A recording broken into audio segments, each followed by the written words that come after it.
Hi guys, இப்போ நம்ம குளிச்சுட்டு வந்துட்டோங்க. இப்போ நம்ம எங்கே போகிறோம்னா வீட்டுக்கு தாங்க போக போகிறோம். அவ்வளோ கிளம்பியாச்சுங்க. கடைசியாக ஃபால்ஸை பார்த்தேங்க, எப்படி இருக்குன்ட்டு அழகாக இருக்குல்ல. அப்படியே நம்ம கொஞ்சம் வேகமாக போயிட்டே இருக்கலாம் வாங்களேன். சாரி கைஸ், நான் முக்கியமாக ஒன்று சொல்லவே வந்துட்டேங்க. அது ரொம்ப சீக்ரெட்டுங்க. என்னன்னு சொல்கிறதுக்கு முன்னாடி ஒன்று பண்ணுங்க கைஸ். நீங்கள் இந்தியாவில் இருந்தால் நம்ம சேனலை சப்ஸ்கிரைப் பண்ணி வச்சுக்கோங்க. ஆமாங்க, இப்போ நம்ம என்ன பண்ண போறோம்னா கொஞ்சம் நேரம் போயிட்டு ஜாலியாக இந்த ஸ்விம்மிங் ஃபுல்லாக குளிக்க போகிறோம். என்னடா அவன் எப்படி சொல்கிறான்னு பார்க்குறீங்களா? நீங்கள் வேணால் ஒன் டைம் வந்து குளிச்சு பாருங்க. நான் ஏன் அப்படி சொல்கிறேன்னு உங்களுக்கு தெரியும். நீங்களா யாருடா?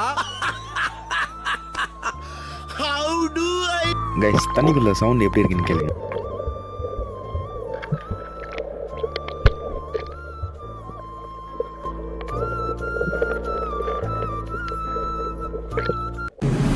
இல்லை என்று சொன்ன பின்பும் இன்றியமையாது. தம்பி, எனக்கு தெரியாம தண்ணிக்குள்ள சிவன் மாரி ஆகிட்டேன். கைஸ், தொடர்ந்து வீடியோ பார்த்துட்டே இருங்க. இது போல நிறைய வீடியோஸ் நான் போட்டுட்டே இருப்பேன். உங்களுக்கு பிடிச்சிருந்தா சப்ஸ்கிரைப் பண்ணி வச்சுக்கோங்க. பெல் பட்டனை கிளிக் பண்ணுங்க. தேங்க்யூ.